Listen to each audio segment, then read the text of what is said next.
The same one. Telecaster, 57 Telecaster, Fender. What is the most important thing in your life? Living. Anybody else would be an idiot to say otherwise. You have a life, you live it, you know.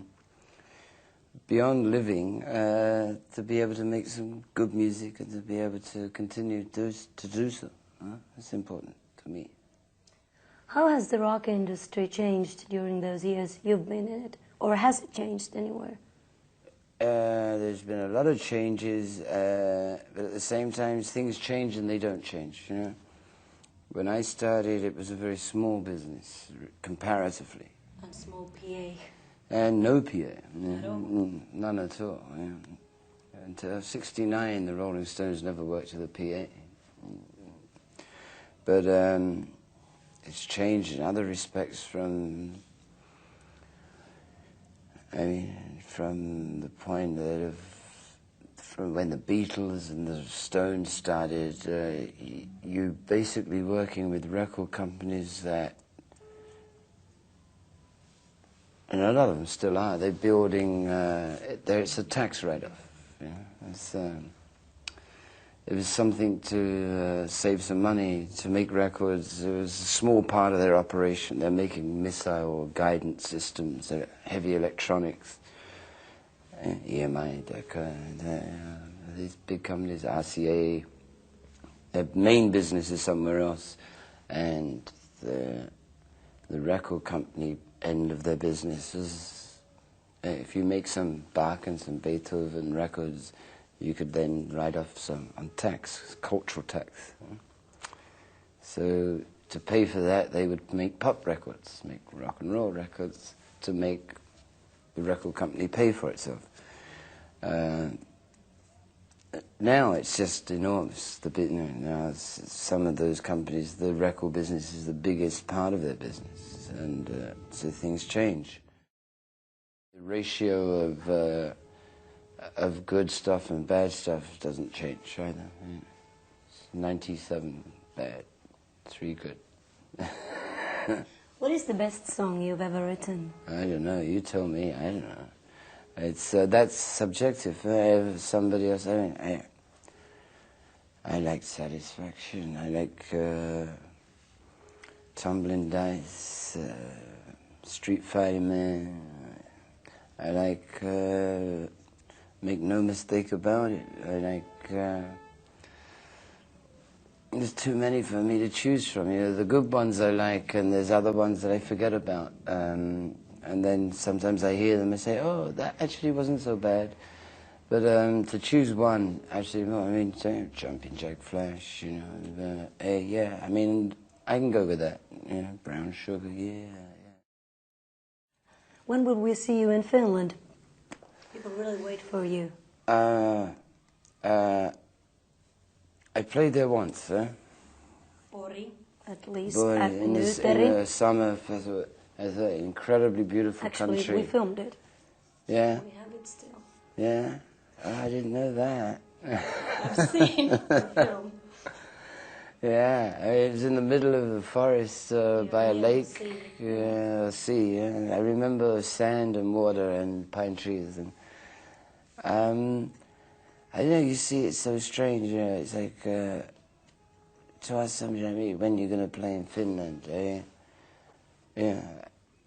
You asked this question to me in New York, and everybody like crack up laughing. You know, Finland, you know. But now that I'm up this way, you know, in a way I say, well, why not? Yeah, why not? First off, I have to get my guys and find out how I can play on any stage. If it works in America, which is where I'm going to do this first tour with this band, then anything could happen. Yeah. If they take it there and it works, and I can understand what to do out in front, with these guys, then anything could happen. I understand. I mean, obviously, it's necessary for me to say that Finland doesn't figure on the map of rock and roll very much. It's flying a long way for a small country, But I think it's important to do that, which is why I'm here in Oslo now. Norway's not a big country, it's not a big market, but I think that it's important that people don't feel left out. And it could be with the Stones, it could be with the expensive winos. In music, who do I love most? I love Mozart. I love Muddy Waters. I love Bono. I love Gregory Isaacs. I kind of like Ziggy Marley because I think that he's not just the son of Bob Marley. I think that he's his own man. I think these things are important. There's very few things when any business you're in. You get very cynical in a way, and there's not much that you like that goes on. Now and again, when you find I like AC/DC. Rock. Yeah, it's straight ahead and it's on the point. It makes and I can relate to it. I loved Otis Redding. I mean, the fact is that most of the guys I loved just died. I never expected them to. I loved Buddy Holly. I loved Eddie Cochran. I loved Otis, Jackie Wilson. How many gigs have you played? Have you ever counted? Or has anyone counted? I don't know. Somebody must have counted somewhere, but I'm always looking forward to the next one, So, I can't be bothered to go back and count history. Bill Wyman counts. What kind of process was the recording of your solo album, and why did it take so long? Did you have the idea before, or did it come just like that? It was a decision to make. I never wanted to make a solo album until I started making it, until I'd found the right guys to play with. I had to, first off, to make a solo album, it meant that the Rolling Stones weren't working for a while. Because I couldn't, there's no way that I would dream or have dreamt of making a Rolling Stone, of a solo album while I was working with the Stones, because that would be counterproductive, You write a song and you say, well, I'm going to make a solo album, and I'm working with the Stones, and I write a song that I think is great, I think it's really, that it's worth trying. Where do I give it? Do I keep it to myself?